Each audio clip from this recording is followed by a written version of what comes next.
What's up everyone, how are you all? Today we are back with another blazing Naruto story. What if Kakashi kills Naruto in Wave? If you enjoy then please like, share and do comments.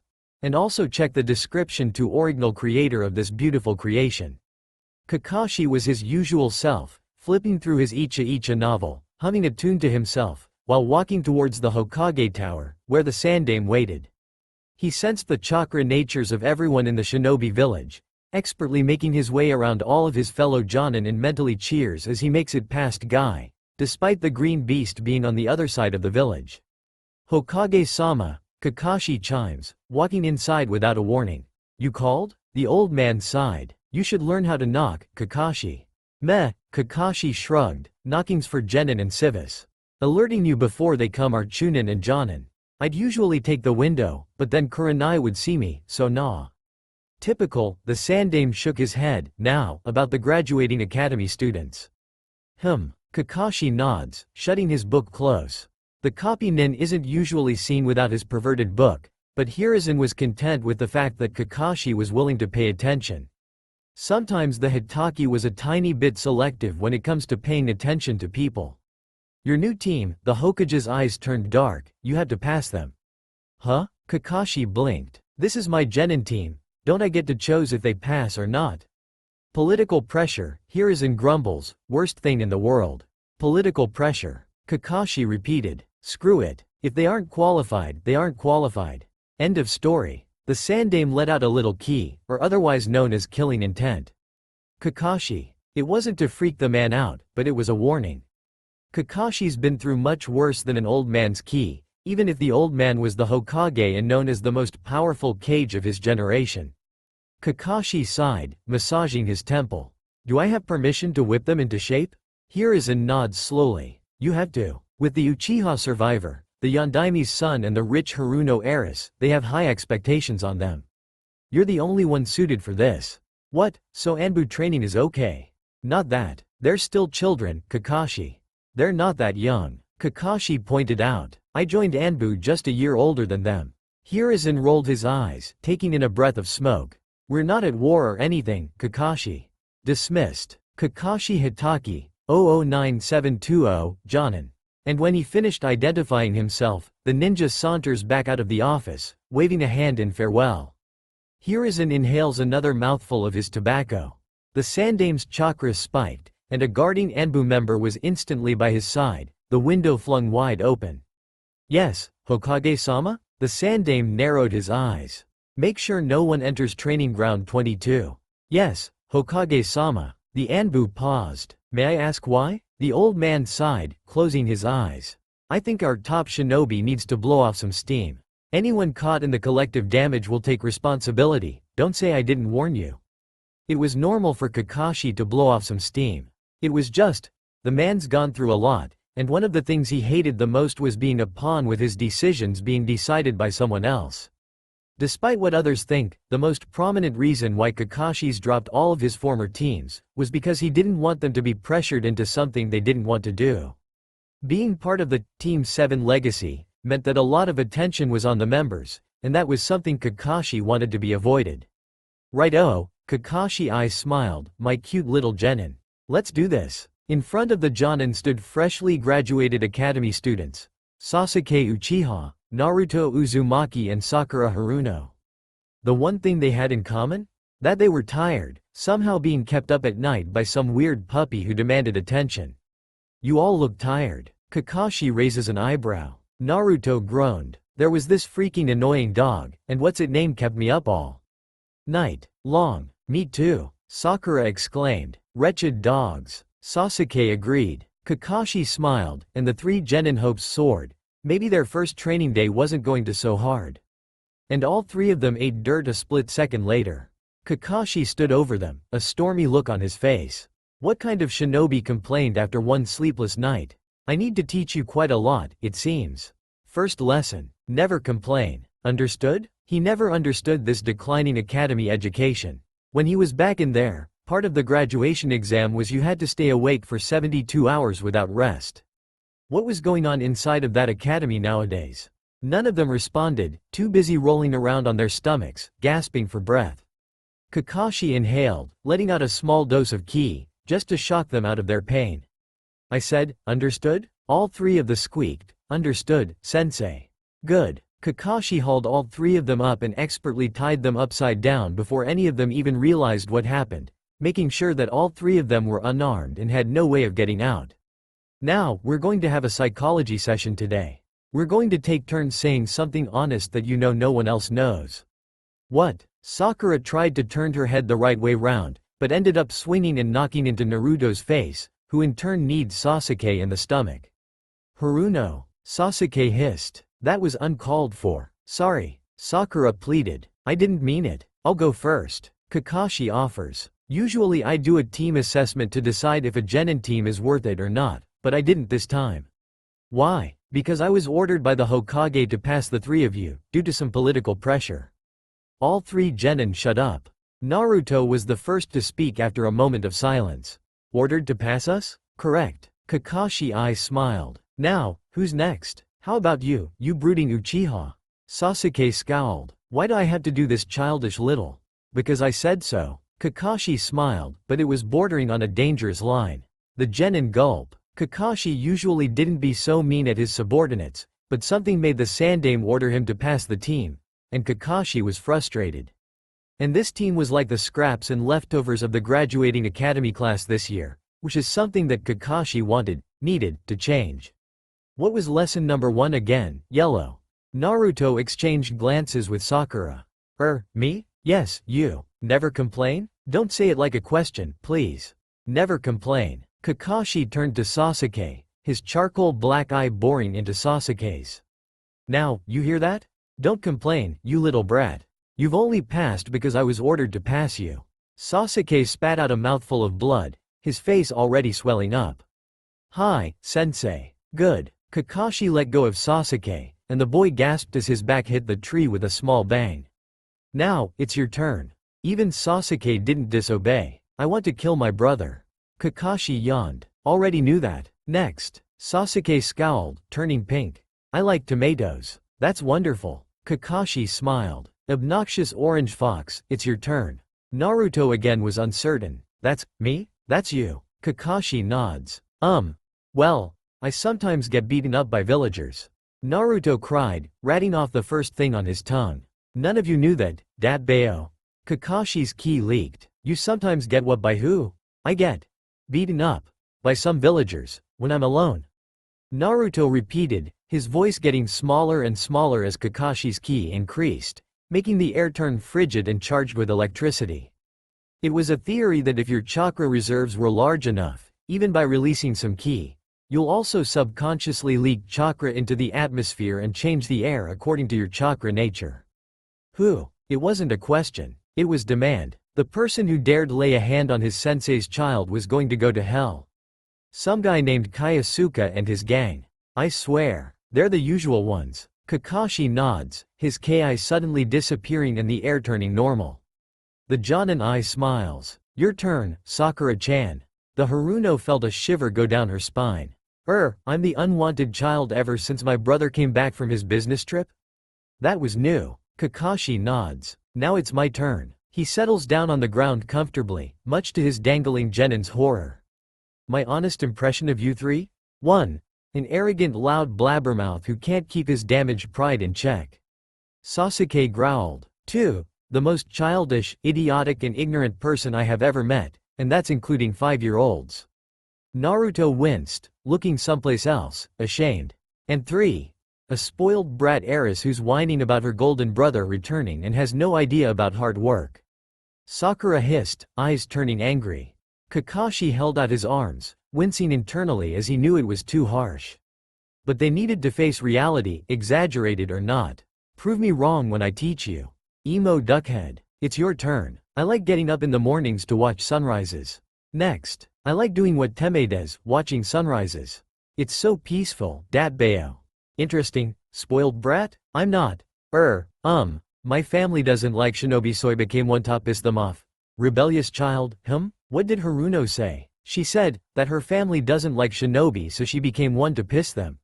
What? The other two boys didn't know how to react. One had become shinobi because A, it was in his blood, and B, He needed to become stronger to kill his brother. The other one had become shinobi to become Hokage, which then in turn gave him attention. Kakashi clapped his hands together, startling the three genin and drawing attention to himself. Lesson 2. Never interrupt me when I speak. Kakashi's face turned hard, but not the kind that was purposeful. It almost seemed nostalgic. Lesson 3. Never judge a person by their words. Lesson 4. Always support your teammates. But Kakashi sent a glare towards Naruto, who instantly shut up. I'll be giving out 5 lessons each session, so remember them carefully. When I mean support, I mean helping them. Yes, Sakura might have the worst excuse to become shinobi I have heard in a long time, but that doesn't mean she wants to become shinobi on her own. Now it's my turn. Hi, sensei. All 3 genin chorused. Mind getting dizzy from being tied upside down for too long. Kakashi smiled innocently. Those dogs that kept you up all night? They're mine. Kachiyose no jutsu. A puff of smoke appeared, before it gradually dissipated, and there stood 3 dogs, all of them familiar. Kakashi relished in amusement the horror of his genin and how smug his dogs were once they recognized each other. What's its name? You. It's Pakun, Fox Kid. Stop calling me a fox. You. Shiba. Thanks, Uchiha Kid. You're the one who tore up my blanket at night and I almost froze to death. Urushi at your service, ma'am. Next, Kakashi I smiled. Brat, it's your turn. Sasuke growled. I now hate dogs. Kakashi shrugged, turning to Naruto, who was still in an argument with Pakun, and surprisingly enough, it was about who was the loudest last night. Naruto, it's your turn. I don't know who my parents are. Naruto yelled, the blood in his head finally affecting him. Kakashi smiled. There we go. Now they could really have a heart-to-heart, of course, with the kids' version of being drunk. This is. Sakura yawned. A scroll. Correct. Kakashi beamed, despite the fact that it was 3 am in the morning. The Jonin had his clones drag the 3 genin out of bed, and now all 3 of them stood in the freezing cold in just their pajamas. Naruto was the best off. He went to sleep with everything on, including his jacket, simply because he had no blanket or duvet to sleep underneath. Sasuke, however, stood there in navy shorts and a plain white t-shirt, shivering like mad. Sakura was in a light pink nightgown, hugging herself to create warmth. Now, Kakashi smiles wider. Recap of the lessons from last night. Obnoxious orange fox? Lesson 1, never complain. Brooding navy emo? Lesson 2, never interrupt you. Spoiled pink brat? Lesson 3, never judge a person by their words. Fox? Lesson 4, always support your teammates. Emo? Lesson 5, never question you or your methods. Kakashi smiled. Seems like you all remember. That's great. Now's time for lesson 6, always wear your gear. The 3 genin nod weakly. Lesson 6, always wear your gear. They chorused, shivering and sniffing in the freezing cold. Kakashi, however, was dressed in his usual Jonin outfit, with an extra cloak around his shoulders. It was used so his genin couldn't see the blood on his back from where he went on an assassination mission earlier that morning, an emergency from the Hokage. Now, unseal what's in the scroll, Kakashi instructs, and counts how long it takes for the genin to identify and undo the seal in pitch darkness, with only the moon as a light source. Then he noted they were shivering like they were naked in the snow. Did he forgot that it was already winter? He thought it was still autumn. Naruto ended up being the one to unseal it, and Kakashi wasn't surprised. The Uzumaki was known for being seal masters. Sensei, these are. Yup. Kakashi grinned. Anbu uniforms with a slight twist. Sakura gaped. They're completely white, with black masks and cloaks. Sasuke squinted at his sensei. Are we like the opposite of Anbu? Can't have the actual Anbu confusing you little brats with them, so there. Kakashi yawned. Took me a while to convince the Sandame. How long? Naruto asked while turning around to find someplace private to change. Kakashi held up a hand, and the boy froze. You're all changing here. And it probably took me half an hour. That's my 30 minutes wasted on you 3, so you better wear it. Sakura gulped as the 2 boys exchanged glances before respectfully turned around and tried to avert their eyes, but Kakashi was instantly behind them and twisted them back around so all 3 of them faced each other. Get change. Now, not even needing a bit of ki to push them along, the genin instantly stripped in front of each other, Sakura turned redder than even the ripest strawberry. Naruto and Sasuke had the decency not to look, but it was kind of hard while facing each other and Kakashi forcing their heads up. Lesson 7, Kakashi said as soon as all three had finished changing, "You are shinobi. Under any circumstances, you will prioritize your missions and teammates and not your privacy or your personal preferences." Lesson 7, we are shinobi. Under any circumstances, we will prioritize our missions and teammates and not our privacy or our personal preferences. The genin chorused, committing it to memory, sounding quite robotic, and the black not Anbu masks added to the scene. They were scarred for life by the time Kakashi had let them down from being tied up the night before, having sprouted anything that comes to mind while being honest. Let's say the genin's closest people in their life was now their teammates and sensei, who had to listen to them tell secret after secret. Kakashi grinned under the mask. It seemed like these genin weren't as bad as he thought. "Alright, you have 3 hours to find 3 scrolls that I've places around the whole village." He smiled wider, making it visible even in the dark. "I'll see you at 6:30 am. And with that, the Jonin shunshined away, leaving his genin there, completely startled and vulnerable. He appeared at the top of the Hokage tower, yawning. This shouldn't be too hard of a task, right? Oh, who is he kidding? Telling genin to find 3 things in a huge village within 3 hours was pretty much impossible. Well, let's see if the prodigy, Topku no Ichi and Jinchuriki live up to Kakashi's expectations. Right, so we found Yellow's scroll at Blue's house, Sakura recounted, and lost 2 hours already. We still have to find both Blue's and mine. Kakashi had appeared at the 1-hour mark to inform them of Lesson 8. Always use codenames on missions. And so they went with the most obvious ones, Yellow, Blue and Red. "I still can't unseal it," Naruto pouted. "How does he seal these things? We should be able to go to the Hokage now, it's 5:30 am. Sasuke pointed to the Hokage tower, where a light was on.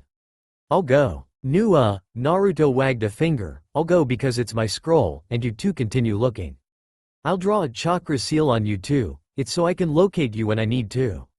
Sakura huffed. "I would decline, but this is urgent." "No way." Sasuke shook his head, taking a step back. "There is no way in hell will I ever let you do anything to me, Dobi." Lesson 7, Naruto reprimanded, "We are shinobi. Under any circumstances we will prioritize our missions." "Okay, you don't need to become sensei," Sasuke hissed. "And teammates and not our privacy or our personal preferences." Naruto continued, grinning. "Now I get why sensei does it. It's so satisfying when you guys listen to what I say." Naruto was currently drawing the same symbol he saw on the first scroll, which had their not Anbu uniforms in it, somehow sensing that it was a locating seal. But he definitely wasn't going to say it was a hunch, or else Sakura will pummel him into the ground and Sasuke will insult him for the rest of his life. "Are you sure the seal works?" Sakura looks at the orange chakra on the back of her hand. "Because if it doesn't, we're screwed." Naruto nods confidently. "I'm sure it'll work. We need to get going." Sasuke peers up at the sky. It's already 5:40 something.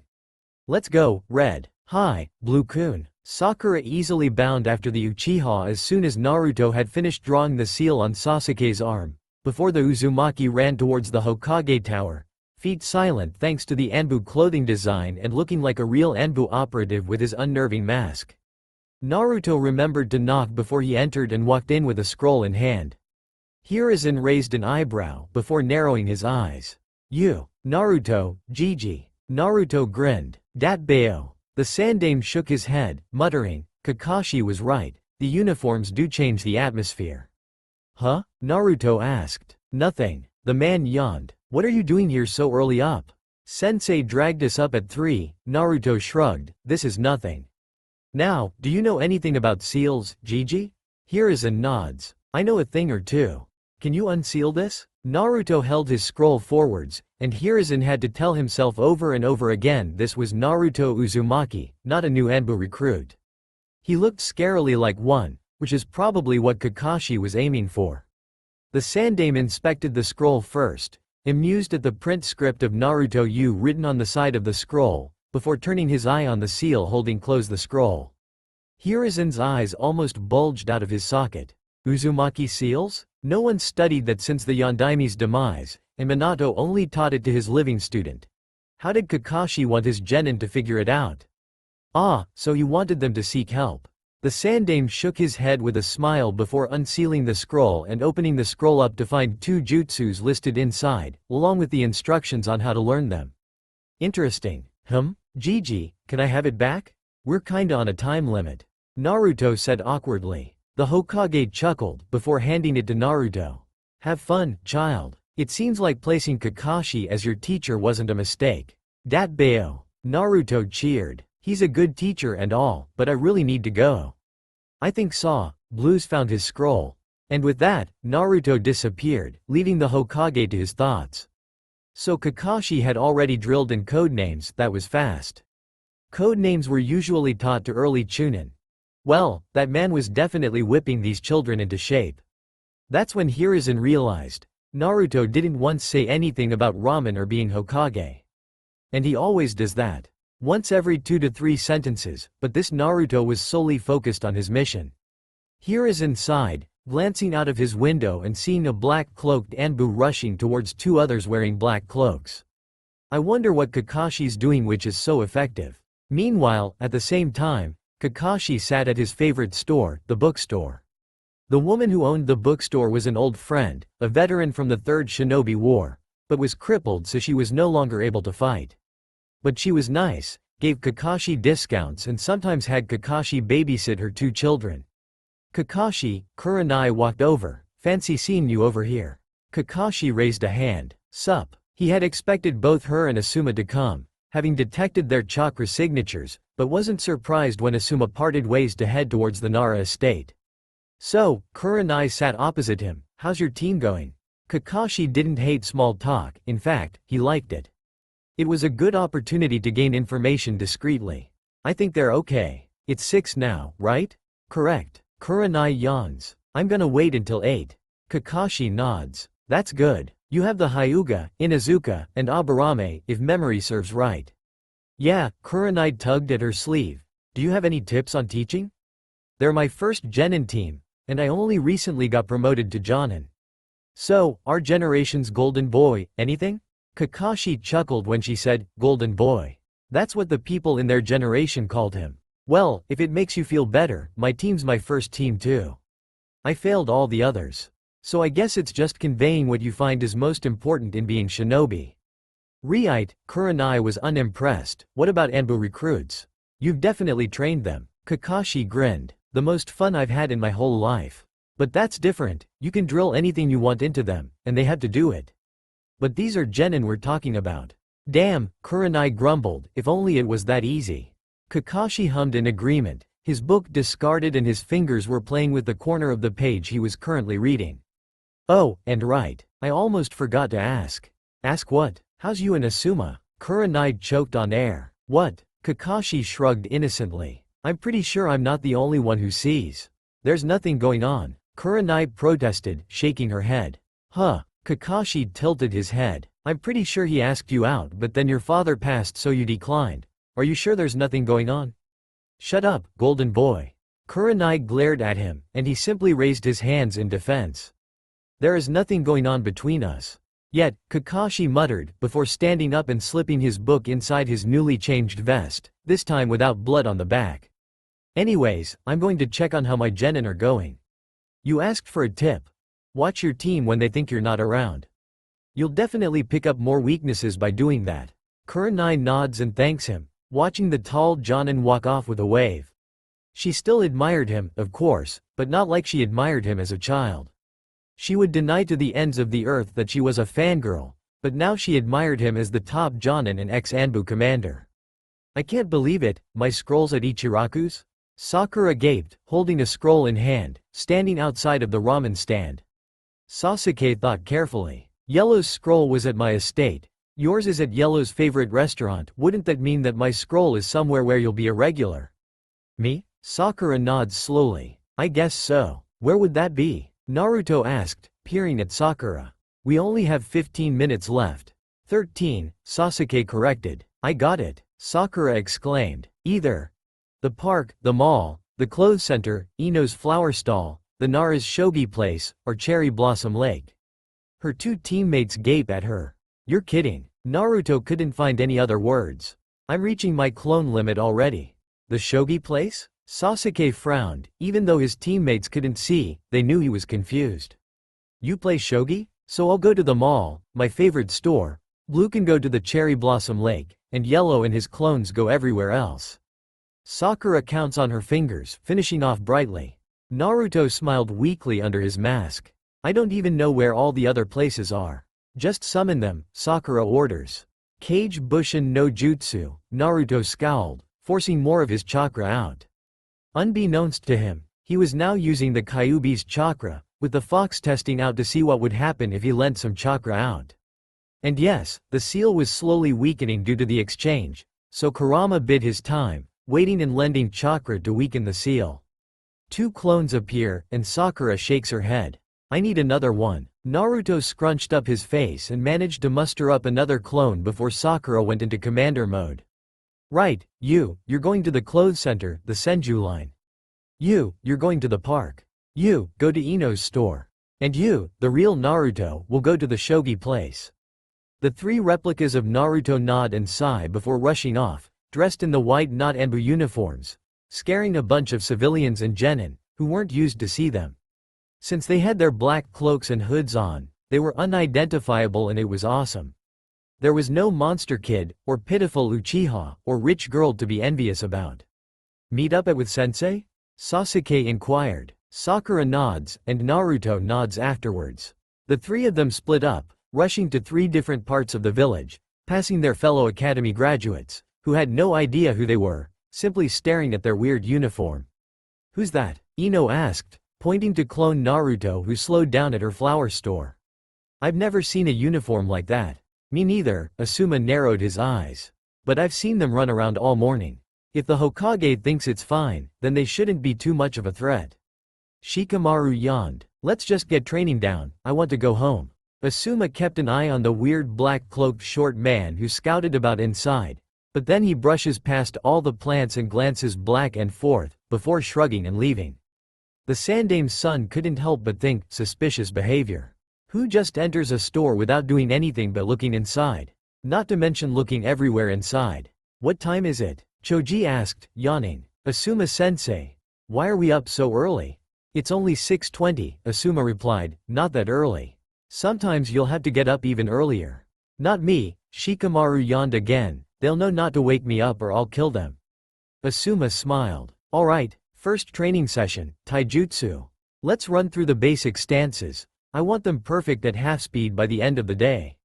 But 10 minutes later, Kakashi saunters onto the field, sitting underneath a tree nearby, waving at Asuma and pulling out his Icha Icha book. Asuma walked over, directing his genin to walk over too. What are you doing here, golden boy? Waiting. Kakashi smiles up at Team 10. Just ignore me. It's kind of hard, Shikamaru said, Hitaki-san, when there's a bunch of Anbu weirdos coming for you. And true to the Nara's word, Team 7, dressed in their not Anbu clothing, was running at Kakashi, who looked up at the sky, squinting at the barely rising sun. It was winter, so the sun was terribly low. Sensei. All 3 of them arrive, bowing and out of breath. Kakashi raised an eyebrow. Exactly on time. Good job. Now, let me see those scrolls. Sensei. Sakura held out 2 scrolls. Kakashi picked them up, twirling them in his hands. Where's the 3rd one? All there of them shudder. We ran out of time. Sasuke answered for the team, biting down on his tongue so he doesn't say more than needed.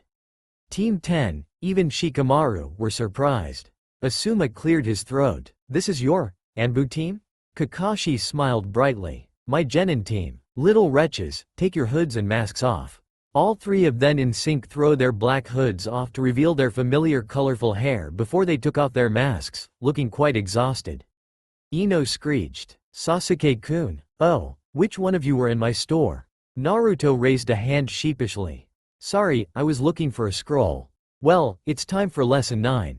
Never trust anything new, not patterns or anything you think you know. Kakashi snapped his book shut, holding up a finger. You believe that because Fox's scroll was at Emo's house and Brat's scroll was at Fox's favorite store does not necessarily mean anything. Want to know where the last scroll is? All 3 of them nod. Lesson 9. Never trust anything new or what we think we know, they chorus. It's at the hospital. Kakashi grins. Hospital. Naruto deadpans. But that has nothing to do with any of us.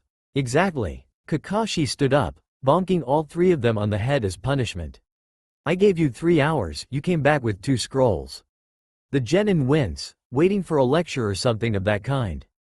Kakashi beamed. Impressive, for you genin. Sakura let out a breath of relief. Do we have anything on now? Yes. Kakashi's eyes smiled, and sent a shiver down his genin's spines. You have 3 minutes to get the 3rd scroll and back here. Starting now. It's on the other side of the village. Sakura remembers. Ditch the cloaks. We'll never make it in time. Sasuke nods. I'll go ahead. Naruto, you run to about 2/3 of the way there, and Sakura, you stay at the first third point. We'll do it like a relay. Change of plans. Naruto shook his head. I'll send my clones forwards, we can sprint for about 1/5 of the way each. Formation. Relay race. The 3 of them bolted, leaving a pile of their black cloaks, and a trail of dust. Asuma whistles. Effective, golden boy. I've told you to stop calling me that. Kakashi remarks offhandedly, settling back down on the ground and opening up Icha. You should go train now. They'll be back in about 3 minutes.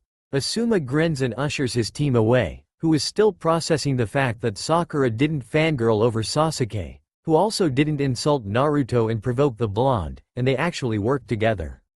You see that? Asuma flicked their foreheads. That's what we call teamwork. You might not have to like them, but you have to learn how to work well together with them. Ino growled. We're the next generation Ino Shikacho. We're gonna beat Forehead Girl in teamwork. Huh, Shikamaru nods sluggishly, sure thing. Whatever. Choji simply shoved more chips into his mouth, motivated. Asuma barks, get into those taijutsu formations. Kakashi watched as his comrade trained his team, noting how Asuma got a little head start. He didn't have to focus on teamwork, as it was already imprinted in those clans. Kakashi sighed, flicking through the lines of Icha, his internal clock ticking away, counting slowly up to 180 seconds, and when it reached 140, Kakashi closed his book and stood up, stretching. 57 seconds later, a puffing Sakura arrived, holding out the scroll. Sorry, sensei, we didn't calculate the time we needed to find the scroll. That's fine, Kakashi took the scroll, it comes with experience. Now, wasn't that your first formation? Relay race, was it? Sakura beamed. Hi, sensei. Good idea, Kakashi mused, but won't work for long distance or unknown distances. It's good for inside Konoha. Sakura nods, and a puffing Naruto and Sasuke walked into the training grounds, gripping their sides. Naruto moaned, I need food. Breakfast seems like a miracle right now. That's the next task. Kakashi grinned. I want you all to go to Lightning Burger, the new store that opened 2 days ago, and I want you to convince the workers there that you're a totally different person. Sasuke would deny it, but he was tentative when he asked, any personality? No, he would not risk disrespecting the scariest person he's ever met, the Hokage included. Kakashi spread out his hands. Surprise me, but tell me your fake names first. Kikitsune. Naruto grinned. Datbeo. Yellow Fox? Kakashi chuckled. That's literal. Usagi, Sakura decided. Usagi Pinku.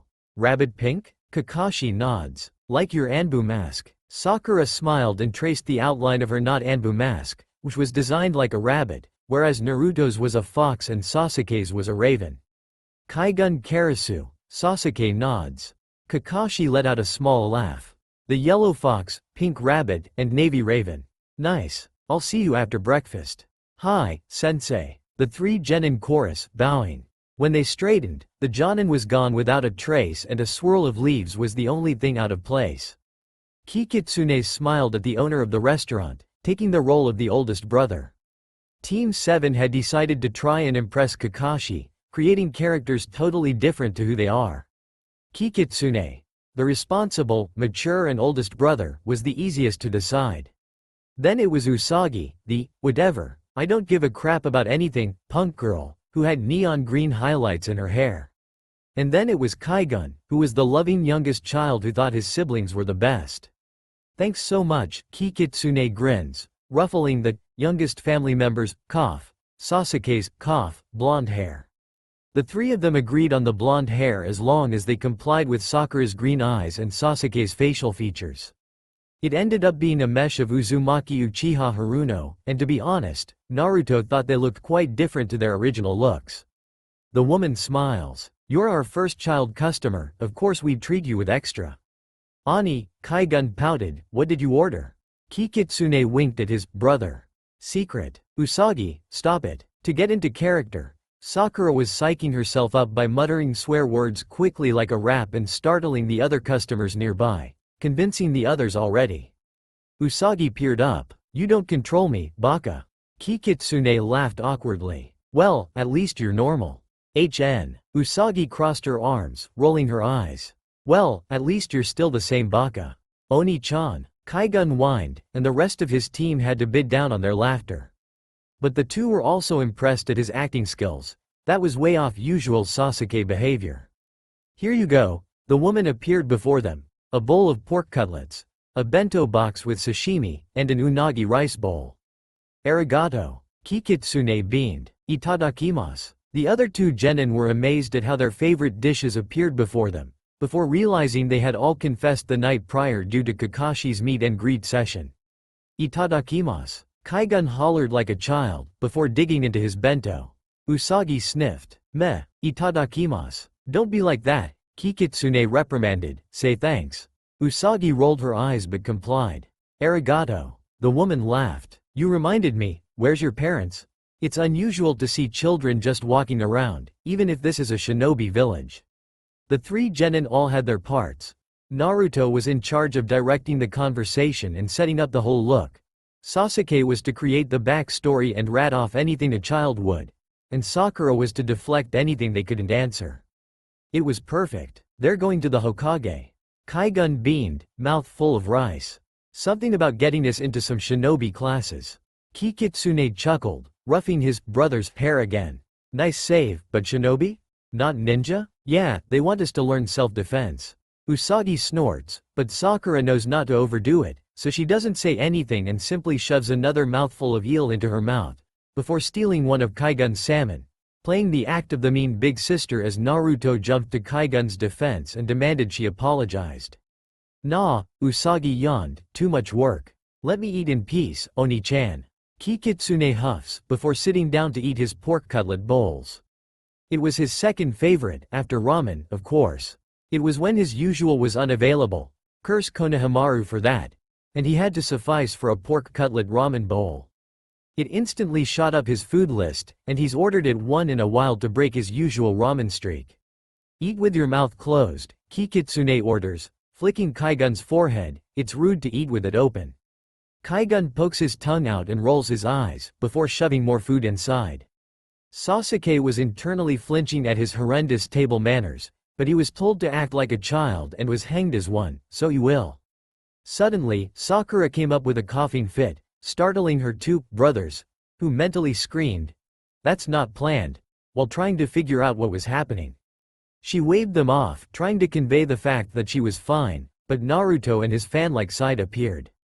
Ah, he fretted, are you okay? You're not dying, are you? Sagi-chan? The rest of his team heaved a sigh of relief at Naruto's quick save before Sakura scowled at him when the coughing died down, eyes livid. I am perfectly fine. Now go back to eating and leave me alone. You almost tossed our mission out the window. Naruto could hear the underlying message, and gulped, sitting down. Oh, don't blame him, the woman smiled, which somehow unnerved Sasuke, but he kept it to himself. He's just worried about his sister, that's all. There was something off about this woman. Sasuke decided to investigate. Anyo, where do you come from? Naruto freaked. This was also not in the plan, and Sasuke was supposed to be the one saving them from questions and not asking them. Kaigun-kun. Oh, the woman waved a hand, we're travelers. We come from everywhere, really. Now Sakura was interested. Everywhere, huh? What made you stay in Konoha, then? Was Sasuke and Sakura in some sort of secret plan they didn't tell Naruto about? What was this, a secret interrogation? Sagi-chan, apologize. I'm so sorry for their rudeness. No, the woman grins, I like straightforward kids. Reminds me of me in the old days. Now about your question, it's safe. Konohagakure is known to protect its citizens to the core, even if it means sacrificing their top shinobi. Now that's somewhere I want to stay. Really? Usagi yawns again, getting back into character. Boring. Are we finished yet? Can we go find our parents? Naruto sighed in relief, but made sure not to show it. Right. Sorry about the questions, they're just really curious. I really don't get them, Dat Bayo. I'll pay. Sasuke narrowed his eyes at the Dat Bayo. That was dangerous. What was Naruto thinking? But as the Uchiha watched as his brother paid the bill and ushered them out, he realized that Naruto didn't even remotely think he did something wrong, the word just rolling off his tongue. Sasuke cursed inside his head. They were bound to fail. Just as the three of them were about 100 meters away from the restaurant, Kakashi appeared from nowhere and clapped Sakura and Naruto on the shoulder, with Sasuke in the middle. So how'd it go? Naruto dispelled the henge. Great, that was. Kakashi didn't even hit him, it was Sakura. Great my ass. We completely flunked that. Kakashi nods gravely. I agree. You watched us? Sasuke shook his head, also dispelling the henge. Of course you did. This was a fail, Kakashi muttered. I guess I need to stop rushing everything. This was meant to open you up to your surroundings, and be able to easily read each other's social cues, even as posing as someone different. And I bet you didn't pick up on something about the waitress.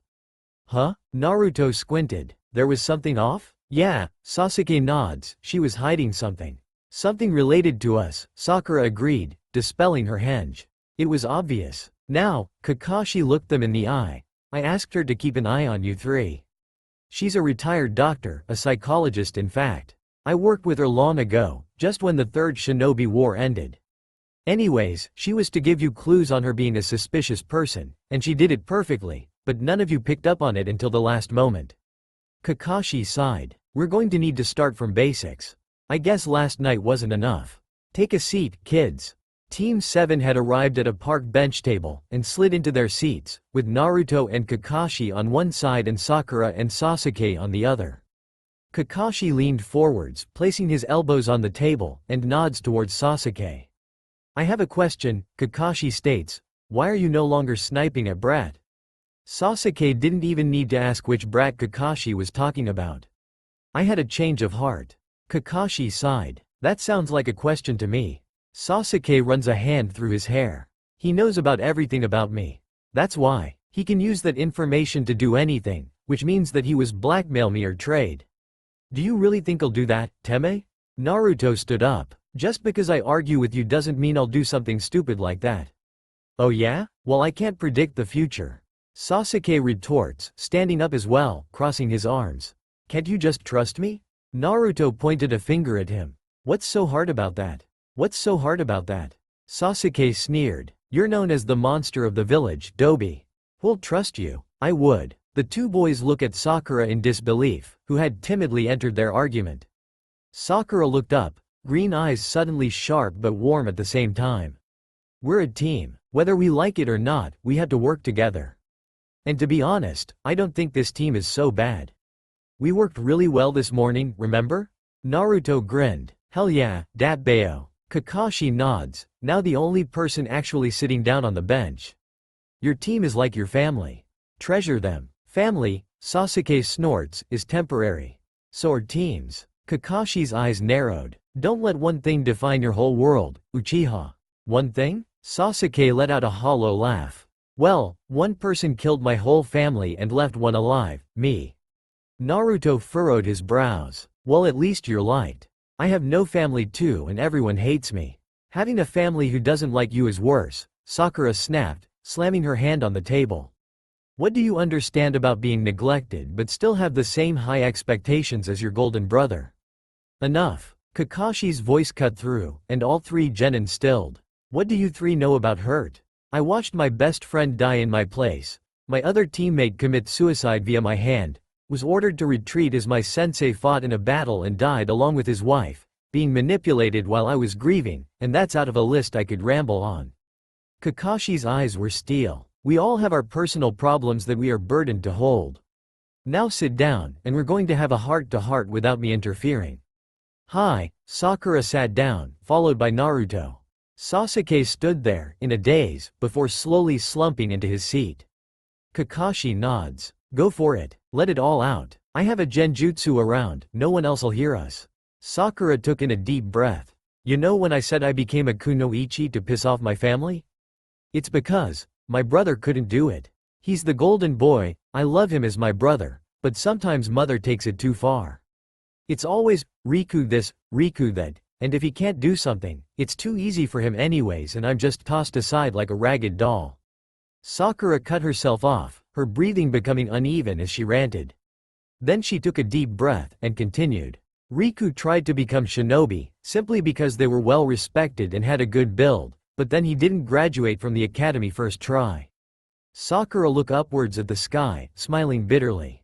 Then mother ruled shinobi out, calling it a disgrace to all humans. That's wrong. Just because Riku Ani couldn't do it, doesn't mean it's a disgrace to all humankind.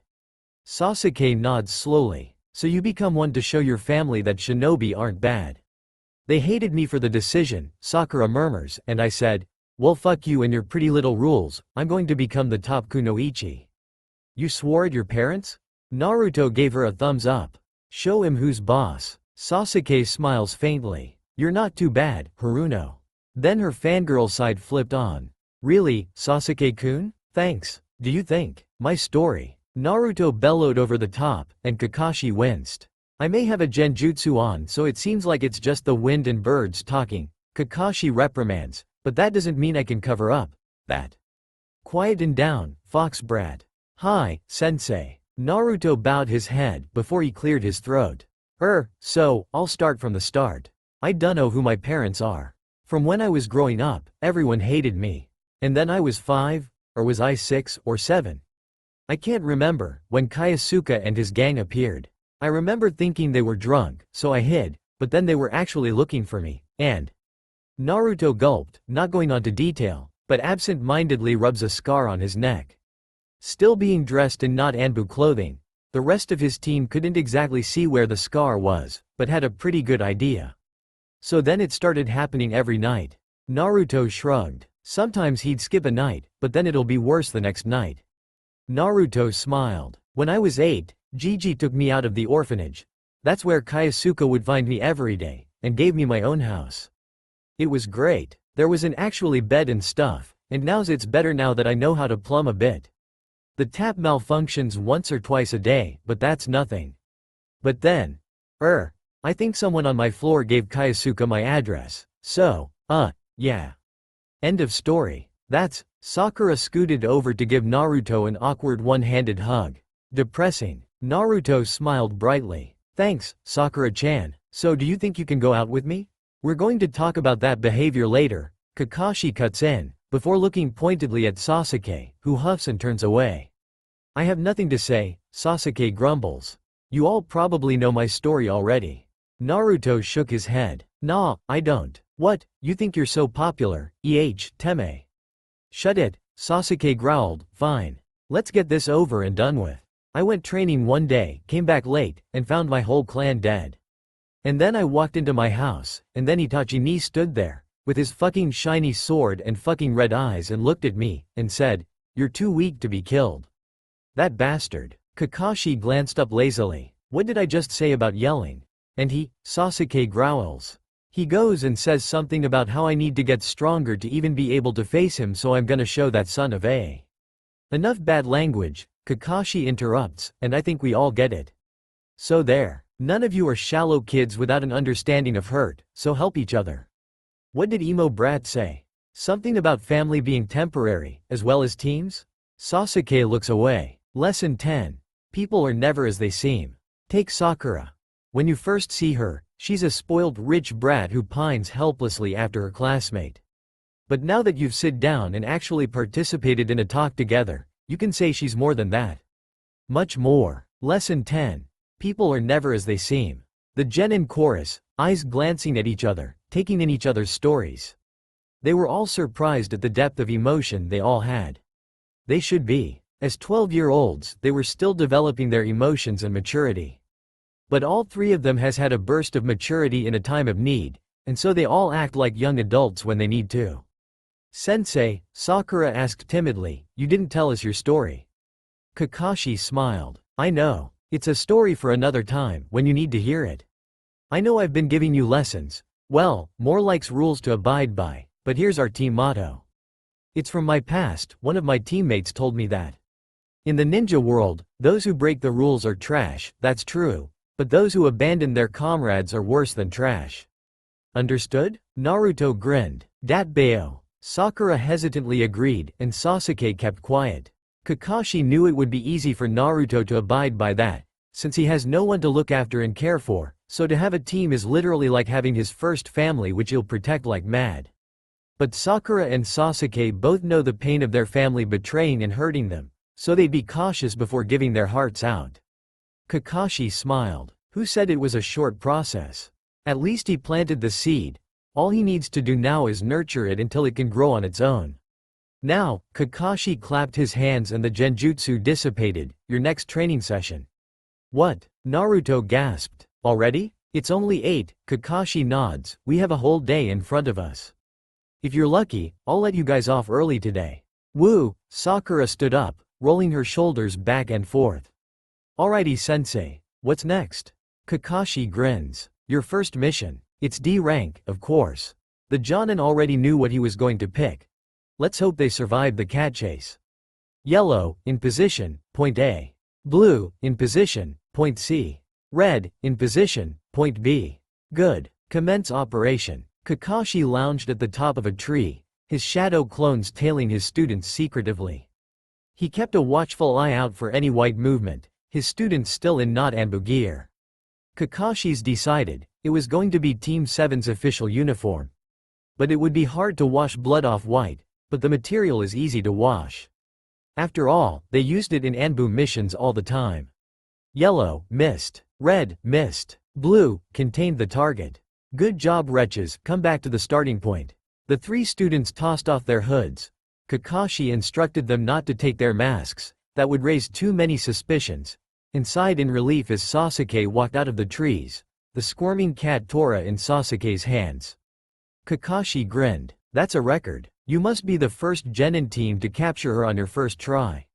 Kakashi ruffled up Sasuke's hair and flicked Naruto's forehead. Who told you to move so suddenly? You'll freak the cat out.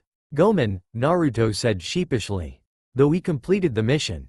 Let's bring it back to Lord Daimyo's wife, Sakura says, and Kakashi mentally notes to tell her to either cut that stupidly long hair or tie it up.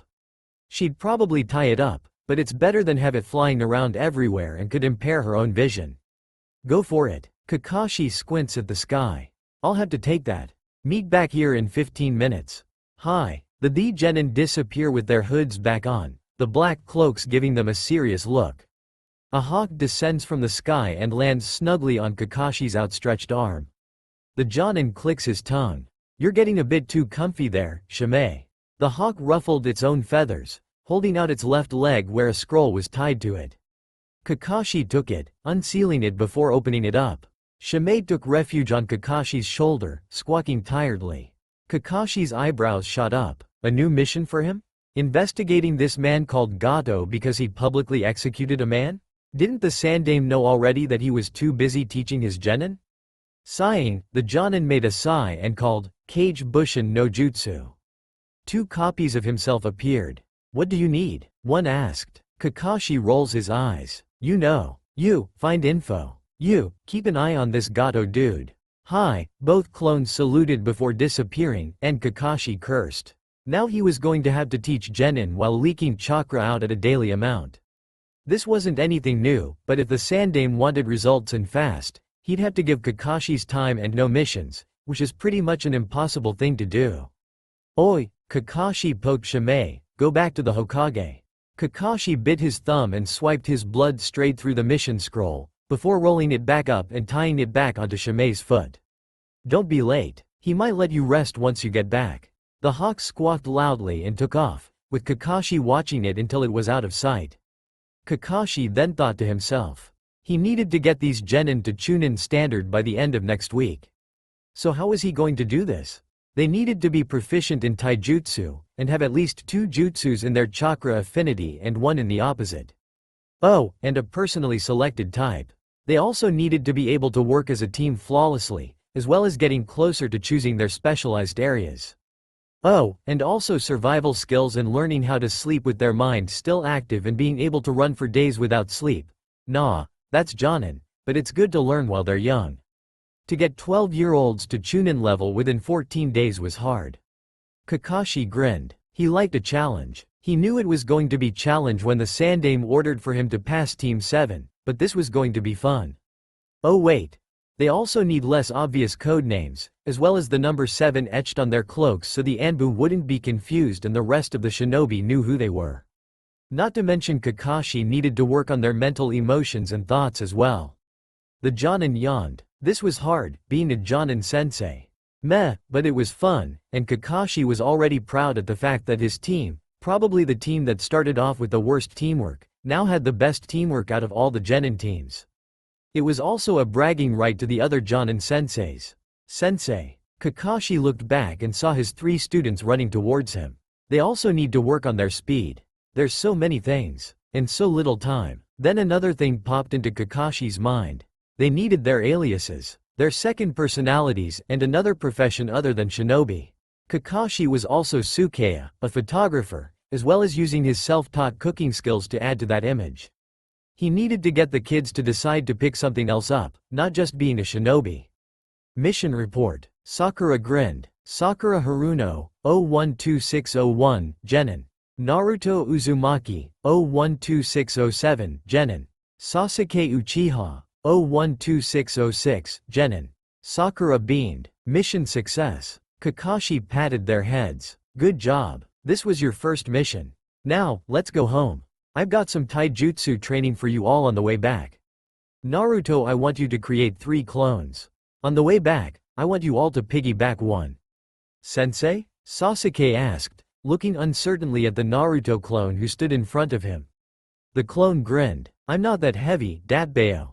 Lesson 5, Kakashi reminded. Never question you or your methods, Sasuke hissed, before allowing the clone Naruto to get on his back. Oh, you're right, you're not that heavy. Kakashi grinned and undid the metal bracelets he had on his hand and placed them around each clone Naruto's hand, making all 3 genin drop down to the ground with surprise. These are weights. About 7 kilos each. Have fun. How's everything going? The Sandaime asked, sitting at his desk. Kakashi nods absent-mindedly. Yeah, it's okay. Is something wrong? Why do you have more Anbu than usual? Hiruzen chuckled. Nothing gets past you these days. You didn't answer my question. Kakashi pointed out. An Anbu operative appeared. Shunshined, Kakashi thought. Hokage-sama fainted the other day, it's a precaution, Hound-sama. I'm not in the Anbu anymore, Kakashi smiled. Geez, just call me Hitaki. And you fainted, Sandaime-sama? Is your old age getting to you or something? The Anbu was about to say something about disrespect. Everyone knows that the Hokage is old, but no one says it, but the Sandaime simply chuckles. It's been getting to me since I was 50. Now, about the training, is it okay to give you a mission in the middle? Kakashi shrugs. What mission? It's connected to your Gato 1. Hiruzen holds out a file, and dismissing the Anbu operative who shunshined away. Kakashi's eyebrows raise as he skimmed over the text. An escort mission back to the land of the waves, C rank, don't you think that's too high? Tazuna's off, the Hokage simply said. Kakashi nods slowly, before rolling up the scroll and placing in his Jonin vest. We'll take it. It's this Friday, isn't it? Correct. The Sandaime put the pipe to his mouth. You have 3 days. They'll be ready by then, Kakashi nods. Hiruzen locks eyes with his right-hand man. They better be. The council's getting restless because I've been giving them mere D ranks. The council. Kakashi cursed. Those retired hags know nothing. The Sandaime shrugged, before nodding at Kakashi. We really need those kids up to the standard. Konoha's becoming somewhat of a target no. There's rumors that the newest village, Otogakure and Sanagakure are discussing an invasion during the Chunin exams. We'll be in the Chunin exams too, Kakashi reassures the older man. The Hitaki knew that Hiruzen wasn't the type of person just to bring up with a rumor without concrete information, so he must have sent a spy somewhere. This wasn't reassuring. Kakashi really needed those kids at Chunin, and fast. Naruto grunted. Tiger, boar, ox, dog, snake. He closed his eyes and thought to the kunai he had stuck in the tree nearby and opened his eyes to see himself right next to the tree, and the kunai in his place. Woo! Finally! He cheered. Kawarimi no jutsu complete. The boy furrowed his brows again, his hands practicing the jutsu movements. Kawarimi no Jutsu. Naruto reappeared in his former spot, before looking down at his scroll. Next, was a jutsu for his chakra affinity. That morning, Kakashi had dragged his genin out of bed, pleasantly surprised that they were wearing their Team 7 uniform and were sleeping in it, and then he shoved their scrolls they had retrieved a couple days earlier before being told to look through them. They were all practicing the substitution jutsu at the start. What are they teaching you at the academy these days? Back when I was in there, we were already learning D ranks. Before they would learn 2 jutsus and their chakra affinity. Futon. Daitopa? Naruto squinted at the scroll. Wind release. Great breakthrough. Tiger, ox, dog, rabbit, snake. Huh. Tiger, ox, dog, rabbit, snake. Futon. Daitopa. Naruto bellowed, inhaling and exhaling a huge gust of wind. Kakashi had written as a side note on the scroll that results may vary, so if you got a huge gust, then your chakra reserves were large too. Naruto grinned. Well, that's great. Glancing down, he looked at the scroll again. If you got a huge gust, which is my guess, I want you to control it and get a medium and small gust. Hitaki. Naruto blinked. Did he sign off with a scarecrow? Futon. Daitopa. A small breeze came out of Naruto's mouth as he narrowed his vision. The way he controls chakra was imaging it as a tunnel with a one-way exit, and narrowing down the tunnel meant smaller amounts of chakra. Before Kakashi had let them train by themselves, he had, at 5 am, sat them down in a circle and told them to do chakra meditation. He told them to visual what they thought chakra was, and told them to contain it and focus on drawing it in and out. Chakra meditation was perfect for beginners to control their chakra to its core, and so when all 3 of them got the hang of it, Kakashi shooed them off to go learn their jutsus. Naruto grinned. Now let's make it as big as possible. Woo! Futon. Daitopa. A huge gust similar to a hurricane's strength erupted from Naruto's mouth and ripped across the training ground, completely destroying one side of training ground 3. Kakashi appeared instantly, a kunai spinning in his hand, though the Jonin had a good idea of what happened. Sorry, sensei, Naruto said sheepishly, I wanted to make it as large as possible. Kakashi sighed, tucking the kunai away. You can never be too careful. Fine, next time I'm setting you on training ground 17. What about the trees? Naruto's eyes widened in horror. I don't have to plant every single tree, right? Kakashi chuckled, crossing his arms. No, I have a friend who can do that. Now, show me your Kawarimi. Naruto grinned. Kawarimi no Jutsu. Kakashi's smile strained. He didn't have to yell out the jutsu name, but it looked so normal for Naruto that Kakashi decided that this one time he'd let it slide. Next time, he'd definitely crack down on that. Sensei. Naruto bellowed, from where he substituted with a broken branch. He was pretty far away, but Kakashi and his extreme dog-like senses could easily smell which direction Naruto was yelling from. Kakashi held up a hand. Good job, move on to the next one. And disappeared, shun shining away. Naruto's hands flashed in movement before he reappeared in his old spot, the broken branch back where it was supposed to be. Huh, Naruto mused, Sensei has a friend to grow trees. Aren't I lucky? He'll most likely kill me if he didn't. The next jutsu. Naruto's eyes bulged out. A B rank? Now this was interesting. Futon. Shinkua. And it did a lot of damage. Down in the corner, Naruto saw Kakashi's handwriting and quickly read that first. Each of you are getting a purely offensive jutsu, and they can fatally harm others.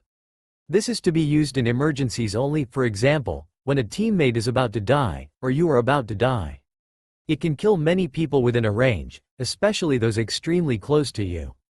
This must not be your first choice of a jutsu when in a dire situation. Otherwise, have fun learning it and make sure you don't hit anyone while practicing. Hitaki. Naruto hummed to himself. Rat, snake, horse, dog. It wasn't hard to remember. Then he looked down at the next instructions, scrunching up his forehead in confusion. So he needed to spin around while doing the hand seals. Meh, whatever. Naruto was excited. He just wanted to try this out.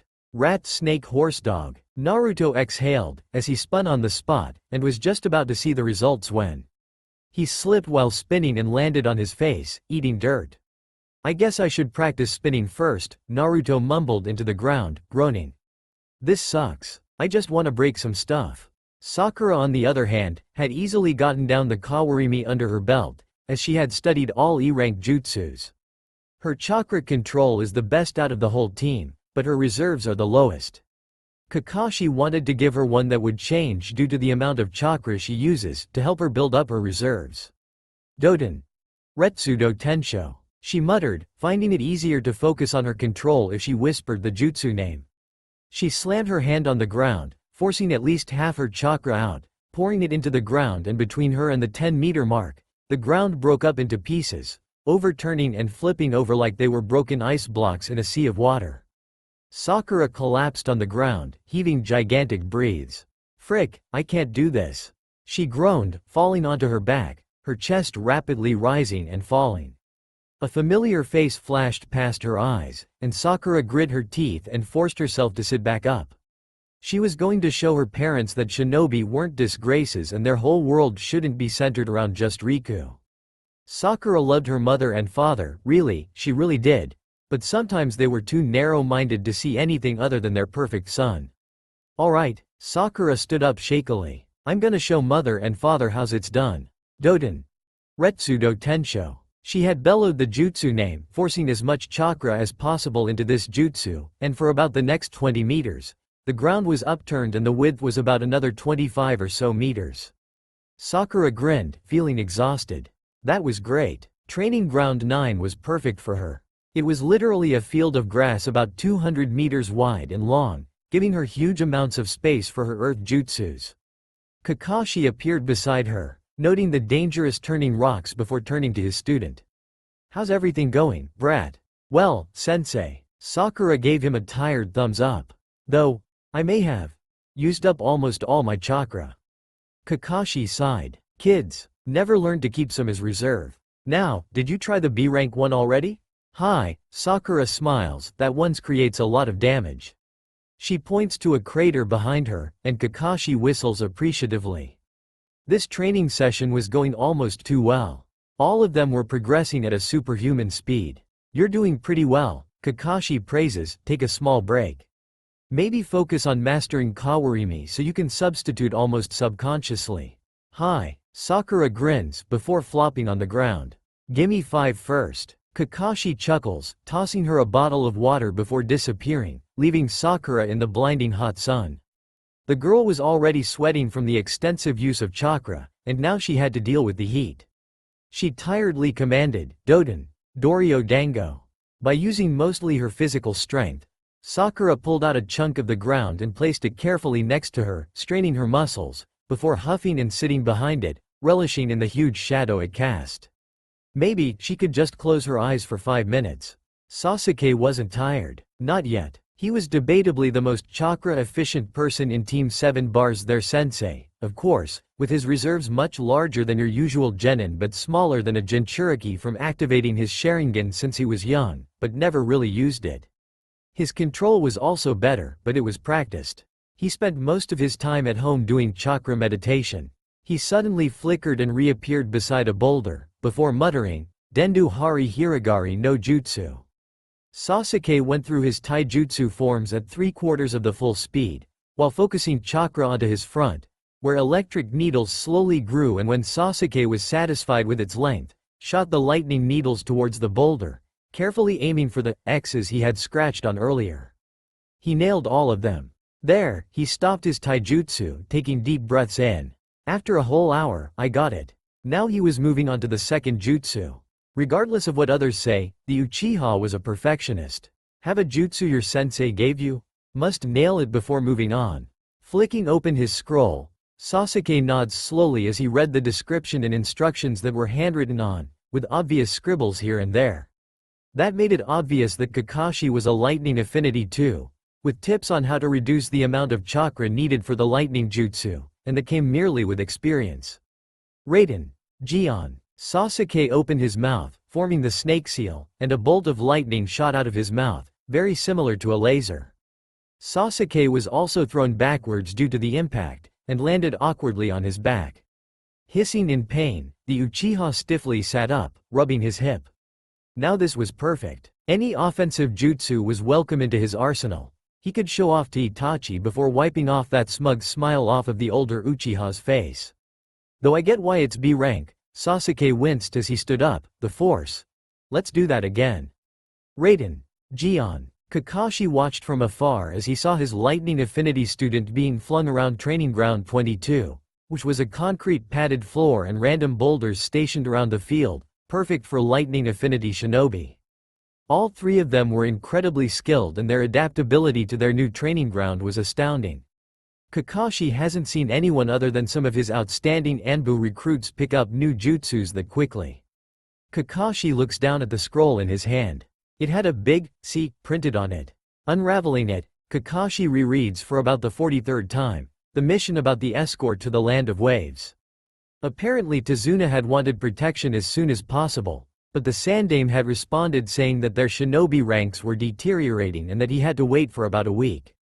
It wasn't exactly the truth, but Kakashi knew that more and more people were joining Anbu or retiring, which results in less and less normal Jonin, which leaves most of the missions to Chunin and Genin. On Tuesday, which was the first official training day, Kakashi had the team chakra meditate after arriving back at Konoha, also asking Naruto to dispel his clones. On Wednesday, Kakashi dragged them out of bed at 4 am, mad at the fact that none of them slept in their gear. He then had to explain that Lesson 6 also extended to sleeping. Then, for the whole morning until lunch, they ran through their taijutsu forms at half speed, before increasing it to full speed with Kakashi as a ruthless instructor. Again, at lunch, they were ordered to henge as the opposite gender and convince the staff at Yakiniku-Q that they were really who they pretended to be, which they finally succeeded at. Then after lunch they took another D rank, doing the housework of a particularly rich family. Kakashi told them they could only use one arm and one leg, and the three of them ended up leaning on each other for support. Dinner? Peefed, what's that? Team 7 went straight into the tree walking exercise as soon as they arrived home at 7 p.m., skipping dinner and going to sleep at 11, only to be woken up by Kakashi at 5 am. Which brings us to Thursday, today. It was currently 11 am, and at 11:30, Kakashi was going to call all his students back, deciding to let the three have a normal meal. Then maybe work on Sakura's taijutsu, Sasuke's Sharingan and introduce Naruto to the information on the Kyuubi after dinner. But now he was mentally tallying the jutsus each student had. They had all learnt the basic clone, Naruto knows the shadow clone, they could all use fabric of some kind to blend into the background, as well as untie themselves from a bound state, but not bound by Kakashi's standards, so he needs to work on that. Oh, and of course, henge. Then they each had 2 of their chakra affinity jutsus. They should learn a genjutsu each, but that would come afterwards. They need to perfect their current jutsus now, before their mission tomorrow. Kakashi narrowed his eyes. He needed to test them. Right, Kakashi appeared behind the 3 genin. How's lunch? They were now used to it, even if it has only been 2.5 days since they first met Kakashi. Sakura smiled. It's good. Aren't you going to eat lunch, sensei? Kakashi shook his head. I already did. Ate some dango with a couple of other jonin. What's on after lunch? Sasuke asked, shuffling around on his seat. Naruto was too busy stuffing his face with ramen, as Sakura and Sasuke had let Naruto drag them to eat Shiraku's, after finding out they're able to pick the place they want to eat at. Kakashi's eyes smiled. Now that's a secret. I watched you all train this morning, good job on your new jutsus. Have you told each other your jutsus yet? Nope, Sakura eyed Naruto warily. He's too busy talking the heavens about ramen. Naruto smiled, giving a huge thumbs up as he slurped up the noodles. But it's good, right? Sakura nods, a small smile on her face. Yeah, I guess. Now, Kakashi held up a hand. Lesson 12. Always exchange information when you have time. It's astounding how much of a difference it can make if you know your allies' skills. All 3 genin nod. Lesson 12. Always exchange information when you have time. I'll give you, Kakashi hummed, about 10 minutes. As soon as Kakashi finished talking and turned around to leave, he heard Sakura ask what the boys had learned and offered to tell them her jutsus. Kakashi smiled to himself, pulling out Icha as he walked down the street. Might as well spend 10 minutes with Obito, Rin and Minato sensei if he had the time. At the same time as he shunshined away, his genin team was quickly and efficiently exchanging information, taking Kakashi's lesson also as a warning. Sasuke nods slowly. Right, so Dobi has the ability to create a gust of wind, the strength customizable. You can also spin on the spot and create blade-like gusts as your emergency jutsu.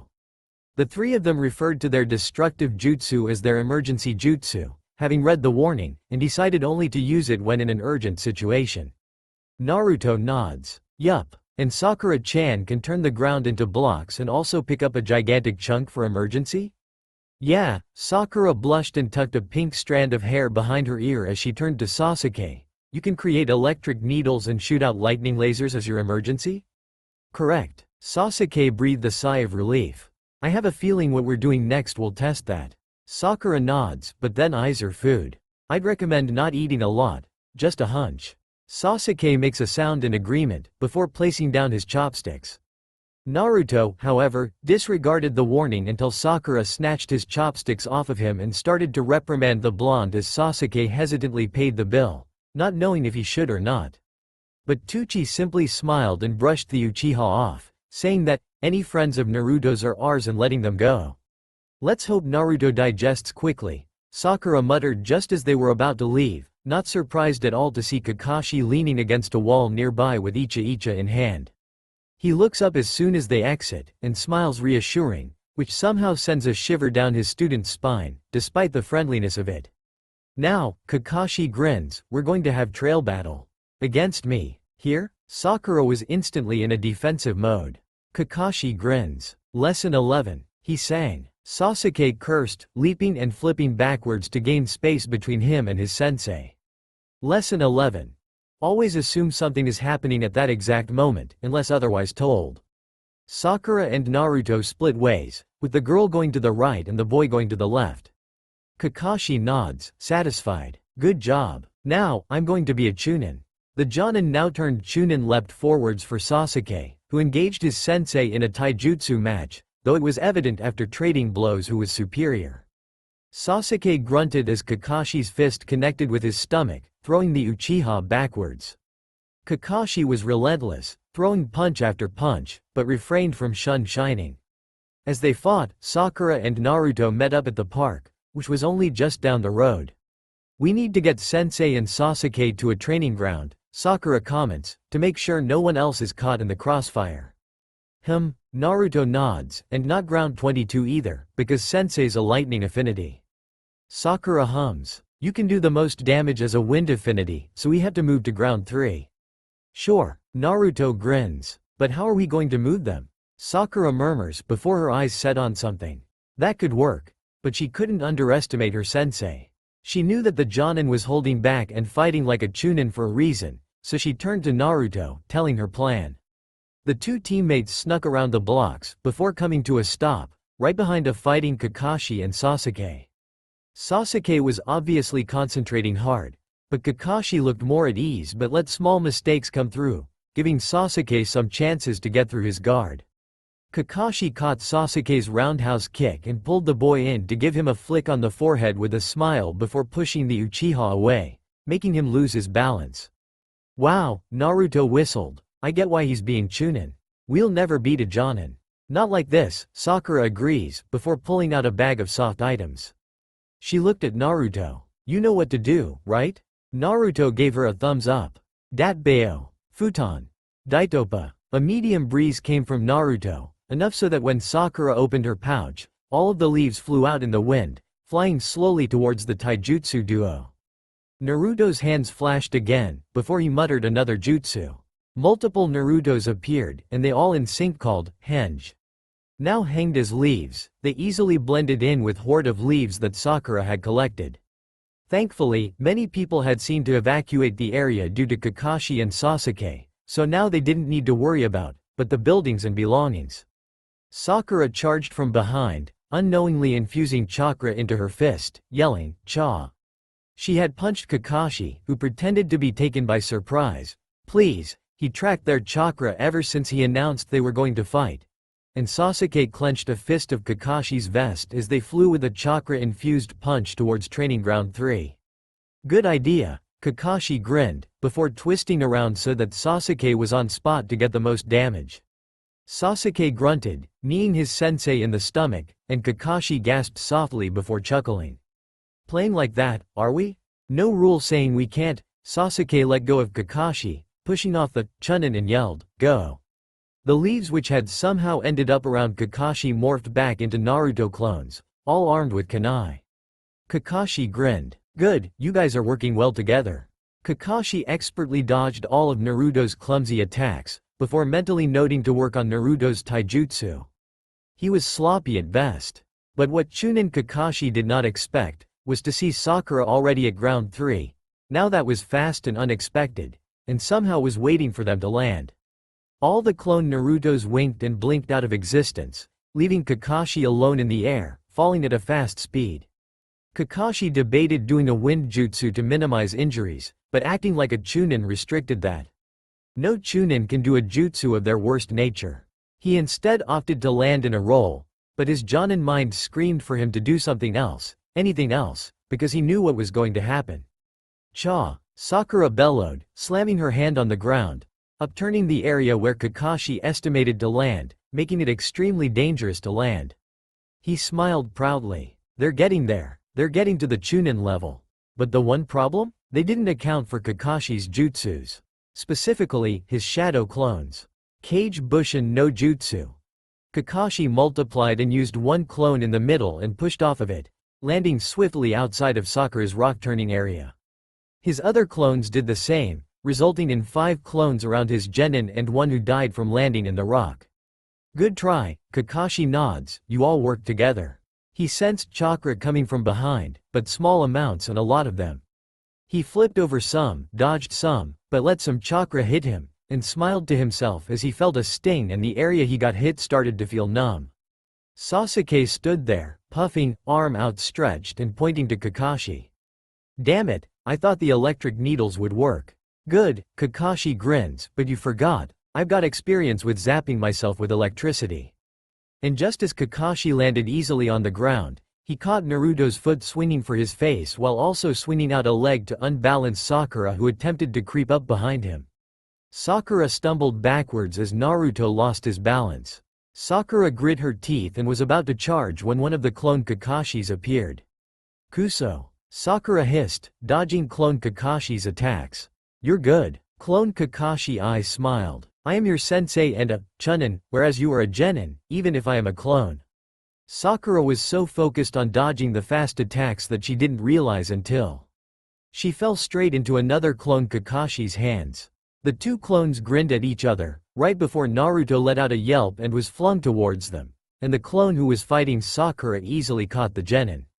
Thanks, the clone yelled, to which another clone across the field waved. Sakura huffed, deflating, we're never going to beat you. Kakashi shrugged. So? Then Sakura's eyes went wide. Naruto. The dazed genin looked clumsily around. Sakura huffed, squirming in clone Kakashi's iron grip. What do you do if you know you're going to low? Kakashi placed a hand over her mouth. Naruto blinked, before looking up at his own clone which held him captive. Oh, Kakashi echoed, glancing down at the blonde genin he had in his arms. Naruto closed his eyes and snapped them open with a growl. Let go of me. Kakashi blinked, then he realized, if not, I'm going to release the seal on my stomach and… Clone Kakashi acted quick, acted like a Chunin. He dropped the Uzumaki and leapt a couple of feet away, kunai in hand. The clone smiled. Of course. That was smart, on both of Sakura and Naruto's account. Naruto growled at the other clone. Let go of her. The 2 clones took a couple of jumps back, crouching defensively. Good. Sakura grinned, bluffing. Now we grab blue and run. Run? Naruto repeated. We're never going to win, so… Speak softer, Sakura. A clone called out, before darting forwards. Cursing, Sakura glanced around before making a hasty sign and substituted with a flying leaf in the air to their left, and Naruto panicked and summoned more clones. Both clones rushed forwards, powering through all the clones, but in the end, Naruto had already substituted out of the place and when the 2 clones looked up, they were dispelled. The real Kakashi stood with Sasuke being held upside down from the ankle, grinning at the 2 genin who ran towards them. Gaining the memories of his clones, Kakashi nodded, satisfied. Good. Brat, good thinking. Fox, nice acting. Arigato, sensei. The 2 of them say in sync. But, Kakashi glanced at Sasuke, who had his arms crossed and was dangling in the air. What about this emo brat? Probably ditch me. Sasuke sighed, it's the ideal. No, Naruto shook his head, we'll come back for him. Teammates, right? Kakashi dropped Sasuke gently, flipping the boy so he landed on his feet. Good, very good. Your jutsu use is improving, and none of you used your emergency, which is good. Now, I want you three to learn how to manage your chakra even better. I'll tell you why when you sit down to chakra meditate. The three genin settled down slightly awkwardly as they moved around their various small cuts and bruises. Uchiha. The boy looked up. Those electric needles are good. But you used too much chakra to prepare them. You had about double amount actually needed for the needles, but since you had to manage them all in the one spot, you pushed too much into the one area. Not only will that make it obvious that you're going to launch an attack from the front, but it can also impair your own ability to fight. Hi, Uzumaki. Sensei? Those clones. Nicely done, much better than before. But, you summoned too many. And that was too much chakra in the air, and any decent chunin would have a good sensory 1 to 2 meter range. Those leaves were a nice touch, but you really only needed 2 or 3 clones. Not 6. I'm guessing the plan was spontaneous, which led to you not focusing enough to control your chakra.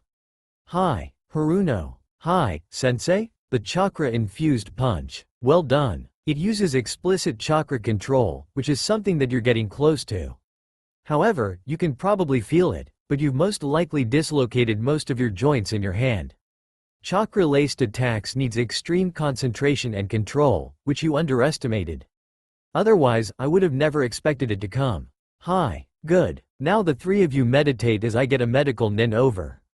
Hi. A mission? Sasuke looked at the scroll. To the land of waves? Naruto grinned. It's AC rank. Yes. Tazuna stood there, annoyed. He had asked for protection ASAP, but had to wait a couple of days, and end up with children. Are you sure these twigs can protect me?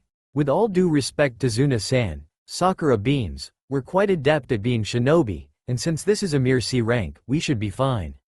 Tazuna turned a critical eye on the girl, but received 2 glares from the boys and shrunk back. Kakashi smiled. Well, we'd better get going. The earlier we leave, the earlier we can come back.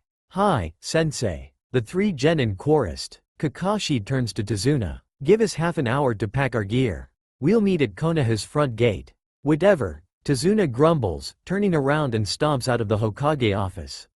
Here is inside. He's an old fellow, don't be too hard on him. The genin nods slowly, about to leave when Kakashi held up a hand. Now, is there anything you've picked up? Sasuke nods. There's something off about his behavior. It's suspicious. Gives me the wrong vibe. Kakashi nods. And what does that mean? Pack extra, Naruto mutters, especially ninja tools and extra pairs of clothes. Bring lots of chakra too. Sasuke snorts. I wish we could bring extra chakra. It's not actually a C rank? Sakura says over the top of them, cocking her head to the side. It's most likely we're not supposed to meet enemy shinobi, but we might.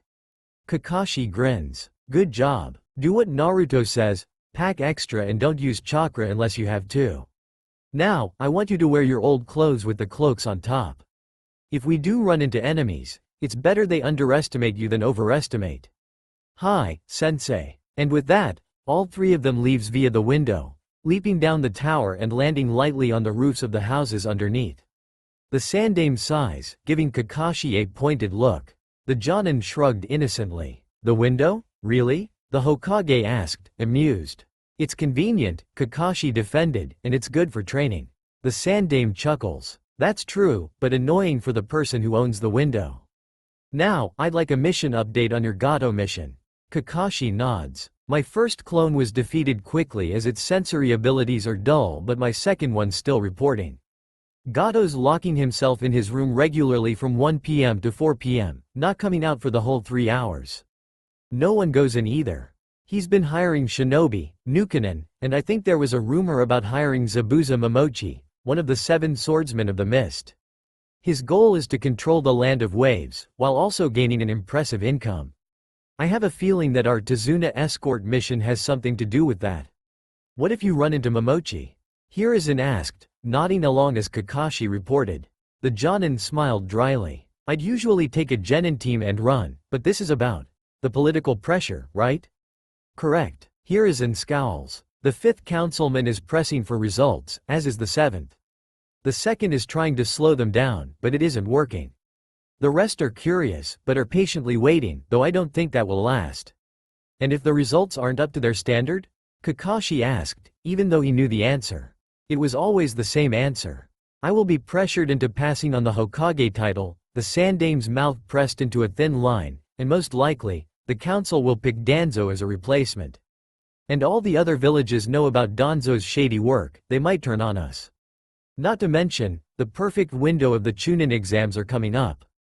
Kakashi nods. Right, so if I meet Momochi, I'll let the kids run free, and if they're about to die, I'll deal with him. Now, I need to get going. To prepare for my mission. Kakashi, here is inside, please don't do anything reckless. It'll be better if we have one shady Hokage than a dead Genin team. Kakashi wasn't sure he agreed, but he wasn't going to toss his team's lives on the line either. Hi. Dismissed. Kakashi Hitaki, 009720, Jonin. Hiruzen watched Kakashi leave, a heavy weight on the old man's shoulders. He really didn't like pressuring Kakashi into bringing out excellent results, but he was the only person the Sandame could trust with this. Not only was Kakashi's resume impressive, the man has also been in war and understood loss and the importance of having a good Hokage. The Hitaki also knew what lengths Danzo would go to, and the ex-Anbu was the only one suited to hold all the classified information.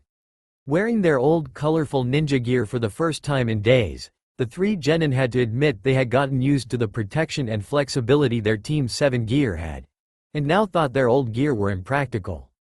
See what I felt? Kakashi ruffled up Naruto's hair when the boy complained. Sasuke nodded. This now feels so childish to wear. Agreed. Sakura shuddered, as she was tying up her hair into a bun. Though we're bringing our uniform, right? Kakashi nods, holding up a scroll. Who wants to safe-keep? The 2 boys looked pointedly at Sakura, who spluttered, me. But I always lose stuff. I have no stuff to take care of most of the time, Naruto says, and Teme here doesn't safe-keep stuff. It's either let's use it or throw it. Sasuke scowled. Not that, but something like that. Kakashi hands Sakura the scroll, and she looks at it for a while, before slipping it into her waist pack, which was a new addition to store all of her extra items. It was crimson, looked tiny, but stored a hell a lot. It was sealed by none other than Kakashi himself, and it could store up to 5 times its normal volume. Naruto had a similar seal on his thigh pouch, and so did Sasuke. But the Uzumaki had the pockets inside of his orange jacket also sealed, as well as Sasuke's new fingerless gloves which had senbon inside, with many stored.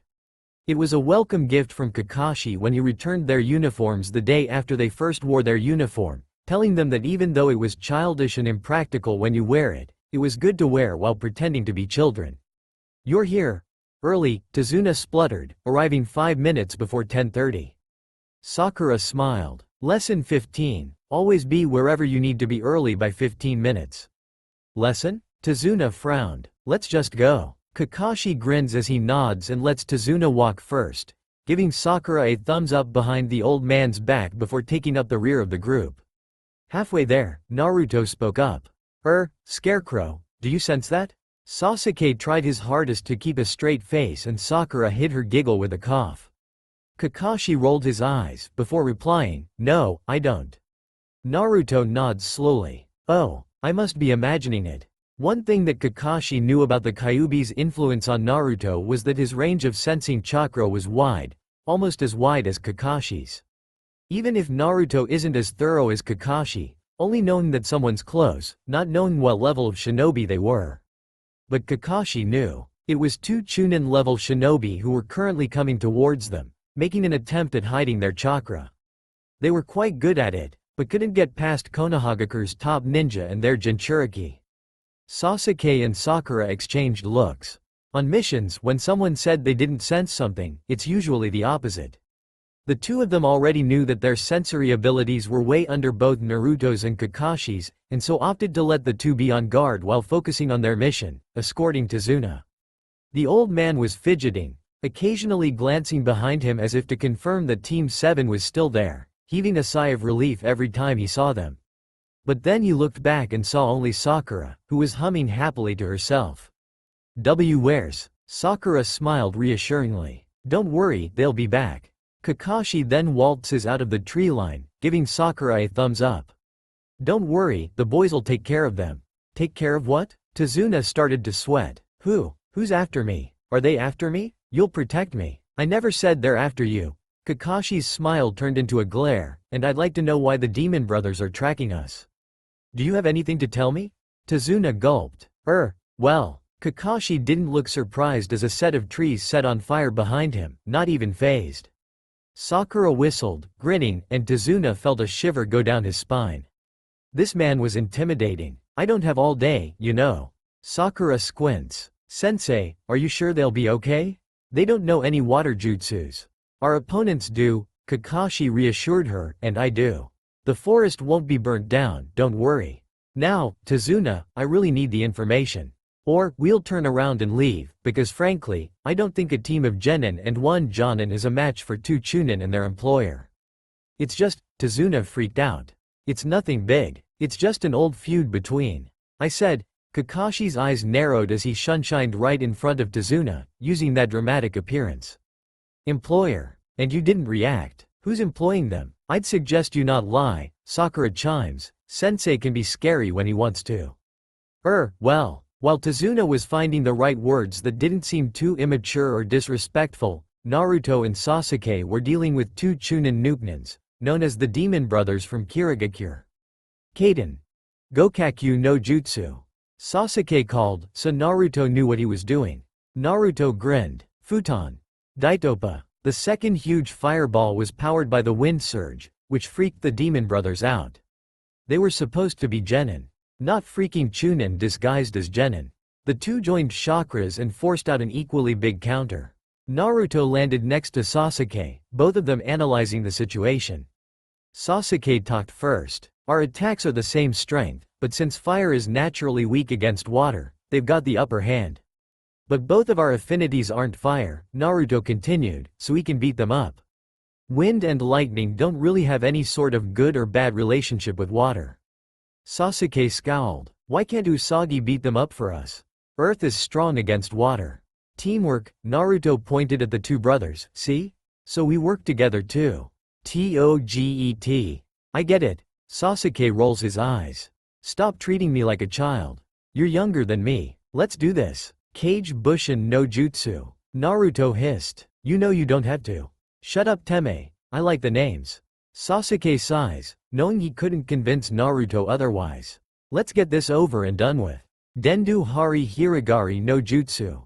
Once Naruto saw the tips of the electric needles slowly forming on Sasuke's right arm, he sent out his clones to engage the two brothers in combat, biding time for Sasuke's needles. How long? Sasuke narrowed his eyes. 10 more seconds. The needles work like this. The user focuses on only one spot on their body to grow the needles, and when forming, if someone touches it, they'll be stung mildly. But if the hit's stronger than the needle itself, or it gets attacked by someone else's chakra, then the needles disappear, which means the user needs to keep the needles safe and out of harm's way until the needles are ready to launch. Hence the reason why Naruto was buying time, wincing and cursing each time his clone was killed. 10 seconds are up, Naruto said, glancing at Sasuke. The raven-haired boy nods and leaps down behind of the brothers, delivering a kick and sending the needles right at his face. Ashish. The demon brother ate a needle, coughing and spluttering. Il mi fai. You're not supposed to, Sasuke grunts, twisting around and kicking the Nukenin in the face. They're meant to shock and numb you. The Uchiha puffed, crouching over the ex-Kiri nin who lay on the ground, and jumped back just as the demon brother's hand shot up to grab his throat. That was supposed to knock you out. Lil, Enin, UFF1, war. The demon brother grinned. Little what? Sasuke taunted. I don't think I can hear you right, is it because you might be an uneducated little brat? What? No, I seriously can't understand you. Nope, still can't understand you, you scum. The demon brother roared in anger and charged the Uchiha, but the boy was simply buying time. This time you'll pass out. A new set of needles flew from Sasuke's shoulder, tearing away his sleeve, and nailed the Nuken in the neck and chest. It gave the man a terrible shock, and before he could even process the fact that he couldn't feel his neck, Sasuke had already hooked his foot around the Nukanen's neck and slammed the demon brother's face into the ground. That's enough. Sasuke stood on top of him, stomping on the demon brother's back a few times. I think. Oi, Dobi, you done? Once upon a time, Naruto sang while dragging another unconscious demon brother behind him. There was a boy called Naruto Uzumaki. He and his teammate Sasuke Teme beat up these. He threw his demon brother forwards. Idiots. Woo. Sasuke sighed, before pulling out rope from his thigh pouch. Let's tie him up, you opera idiot. Opera? Naruto grinned. You wanna hear opera? Ready? Naruto took a deep breath in, but before he could shriek at the top of his lungs, Sasuke stuffed the rope in his mouth and opened Naruto's thigh pouch to take Naruto's rope. Shut up already. Naruto spat the rope out. Geez, no appreciation for music these days. Sasuke rolls his eyes, expertly tying up his demon brother, before hauling the man onto his shoulders. Naruto hums while doing the same, obviously in a good mood.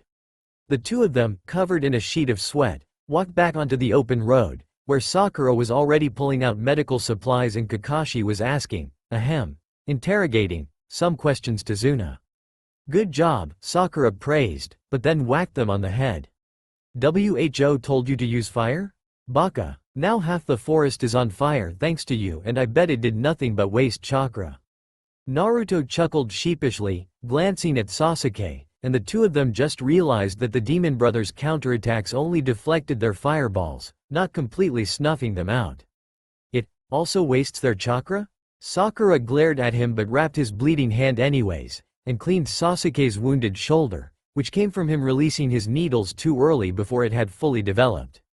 Both of them dropped their hostages with a sigh, before waiting patiently for Sakura to do what she was doing. Kakashi walked over, beaming, leaving a shivering Tazuna behind. Good job, you two. Now, I have to go deal with that. And when he said that, Kakashi jerked his head towards the raging fire in the background, a stormy look in his eye. Naruto squeaked. Rabbit already scolded us. There's no need for you to do it too. Kakashi smiled at Sakura, ruffling her hair. Good. Now, please excuse me. And, even though he was walking towards a fire, the Jonin walked casually into the trees, looking completely at ease. Tazuna gulped. Scary. I told you, Sakura remarks, wrapping bandages around Sasuke's shoulder. He's only really scary when you lie to him. Naruto muses, remember when Teme tried to lie his way out of punishment? That, Sasuke shuddered, was a mistake. A big one, Sakura agreed, before smiling and pulling away from her teammates. There, done. A huge sizzling sound came from inside the forest, and Kakashi walked out moments later with nothing but smoke behind him. I smiled. Let's get going. Itadakimasu. Team 7 chimed together, picking up their chopsticks. Tsunami watches with a smile as her guests eat quite quickly, having gotten into the habit of eating quickly to be able to train more often. Eat. Thank you for bringing my father home safety, really. Kakashi smiles. No, it's nothing. It's just our job. Inari, Tazuna reprimands, stop stuffing your face like a pig. The small 8-year-old pokes out his tongue. No. Sakura nudges Naruto. Reminds me of someone. Not me. Naruto's response was impressively fast. Sasuke nods gravely in agreement. Yes, you. Done. Sakura exclaimed. You two now owe me 2 tips each. The boys grumble, but agree nonetheless. They'd bet each other's tips during training to see who eats the fastest, and this time, Sakura won, and now they needed to give her 2 tips during training. But, Naruto pouted. It's rice. You eat rice quickly. What, like you eat ramen fast, and Blue eats dango and sashimi fast? Sakura retorts, crossing her arms. You owe me. They might, Kakashi smiled, but it's most likely you'll give them tips. We're going to be doing the walking on water exercise tonight. What? Naruto gaped. But, sensei. Lesson 1. Kakashi deadpans, and Naruto instantly shuts up. We're going to do it with a twist. We're going to do it with either freezing cold water or boiling hot water. It'll depend on my mood when you fall in. Depend. Sakura felt a bitter taste in her mouth. On your mood. Eat less. Sasuke hisses at Naruto, who pushes his rice bowl away from him, and smiles apologetically at Tsunami. It isn't your cooking, Tsunami-san, Naruto gulped, it's just, Sensei likes to surprise us when we train. Tsunami watches, amused. It's fine. This walking on water exercise, is it hard? Not particularly, Kakashi answers, not for them. But, one miscalculation and you go tumbling into the water. Good luck, Tsunami says, smiling as they excuse themselves from the table, and Kakashi leads them to a small pond in the midst of all of the trees. The Jonin gestures to the water, inviting them to try. Sakura goes first. Timidly placing a foot on the water, she took shaky steps on the pond, getting used to emitting chakra off her feet. She knew the theory and intention behind this exercise, which made it easier for her to try the technique out. Like Naruto, she imagined chakra as a force, but it was a fire for her, and the more she fed the fire, the larger her chakra would be.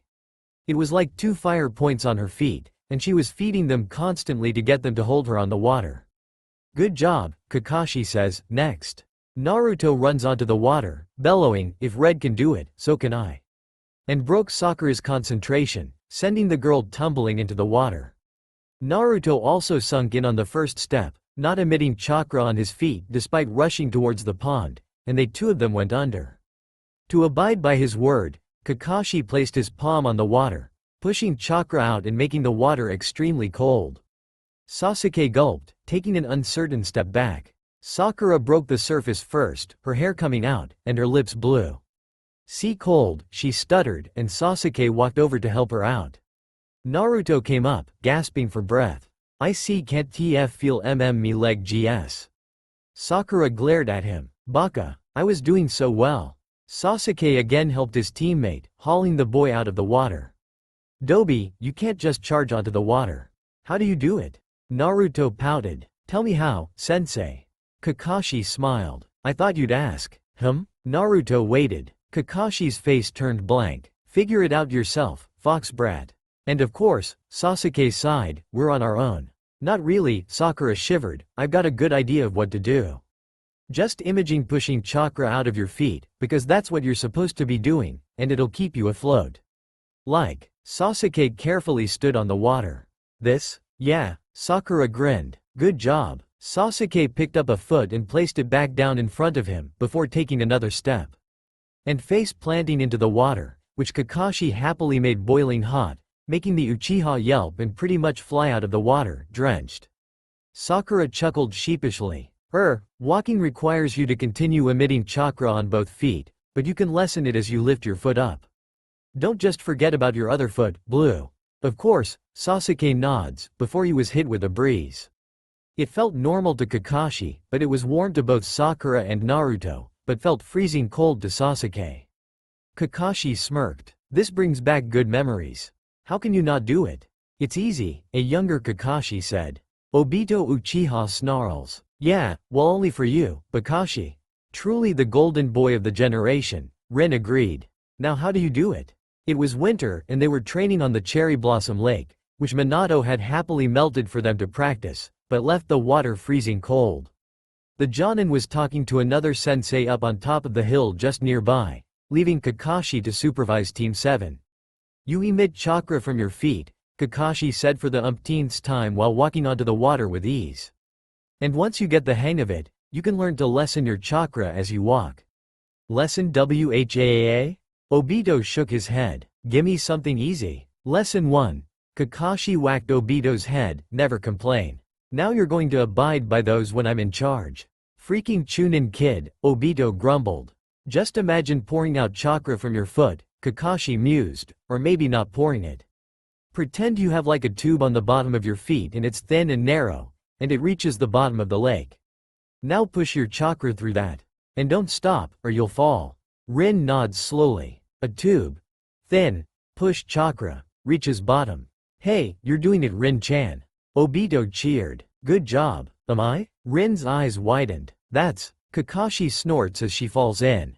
I thought we'd established that you had to continue concentrating. Minato appeared suddenly, behind Obito, freaking the genin out.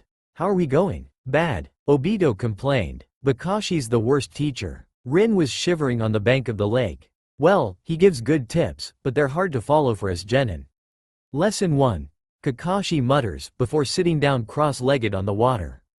Minato sighed, before walking onto the water. He holds out a hand for Obito to grab, and the Uchiha lets his sensei pull him onto the water. Now I want you to focus. Sensei, I can do it. Kakashi looked up, seeing Naruto and Sasuke standing timidly on the water, not daring to walk, as Sakura was trying to jump from one side to the other without falling in. Good job, Fox. What's the time now? Sasuke squints at the sky. About 11 something? Kakashi looks up. 11:24. Close. Now, you're all going to get a good night's sleep, alright? Then we'll try walking. Hi. The three of them bowed before rushing inside to the warmth, where they could take a warm shower and get rid of their shivering. Kakashi hummed, straightening before walking up a tree and stood lightly on the top branch. He flexed his fingers before calling for his shadow clones. They all knew what Kakashi wanted, and split up into trios and landed on a tree in each group. Group 7, Kakashi called. He always did that. It was always Group 7 first. As he fought against himself, he mused about letting Naruto do shadow clone work. Now it would seem like a good idea, but would exhaust his chakra for a whole day when he first begins, so with the shadow of an employer who hired Nukanen, that wasn't ideal. Maybe Kakashi would let him do it after this, to speed up his progress before the Chunin exams. Now about his other students. He couldn't teach them the Kage Bushin. No, they didn't have the characteristics of a Jinchuriki for the training to be effective. Sakura was already like a nurse, so some training in medical ninjutsu would be good. Oh, but then he'd need to ask the kids to choose what they wanted to specialize in. Kakashi smiled as one of his clones pulled a familiar roundhouse feint and instead shunshined behind him and a punch was on its way to the back of the real Kakashi's head.